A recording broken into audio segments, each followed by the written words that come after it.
isha specialist i ri, ishte vetëm 3 vite. Dhe vjen një person me diagnozë kancer i mëlçis i zhvillum stadet shumë të larta. Dhe unë kisha vendos me hy në sallë, mirë profesori më thotë çfarë do të bëjsh, se gjithmonë janë mënyra e konsultimit, cila është qasja kirurgjike. Dhe unë i them profesor, do të bëj një bypass në kuptimin me liru ato që ishin ato të lashe, po prognozën kjo e ka keq, ti ka të bën. Dhe unë e kam vendos profesor, mi bën një zgjidhje këtij, mos të më lëm me vdekje këtë formë. Kur shkum te tavolina erë pacienti në tavolinë, ata a kam drejt lut në unë. Unë i them po, i drejt. Ul në tavolinë edhe filloj mu lut. I them drejtën, unë mendjen e kisha të keqe. Mendja ime thash ka të lutësh, se diagnoza jote nuk përputhet me lutje.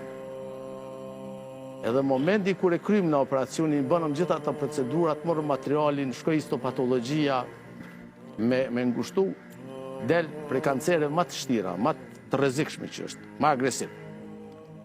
E mjekum për 2 javë ditë, edhe e shumë në shtëpi, po në gjendje të rënë në kolicë. Po mendja jeme prapë jo e mirë. Mas 1 muaj, unë isha të shënu diçka në kompjuter, më thirrin motat, po të vjen pacienti, cili pacient. Që kelë shumë e dek. Kur kthehet pacienti, në kam veta, vjen me një përcjellës. E ulin tavolinë, bisedoj me ta. Edhe është gjendje, thëmë, qa po përdorë terapinë tonë? Thëmë, vazhdo prapë terapinë temë, vazhdoj terapinë temë unë. Njëtën kohë, prapë jap një këshill, thëtë konsult mas 2 muajve. Po prapë mendja jemi jo e mirë.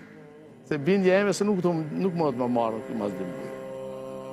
Thëmë të drejten mas 2 muajve kur erë, i zhvesh me kravat, i shkëthjel, edhe unë e makë mjekësien e lash.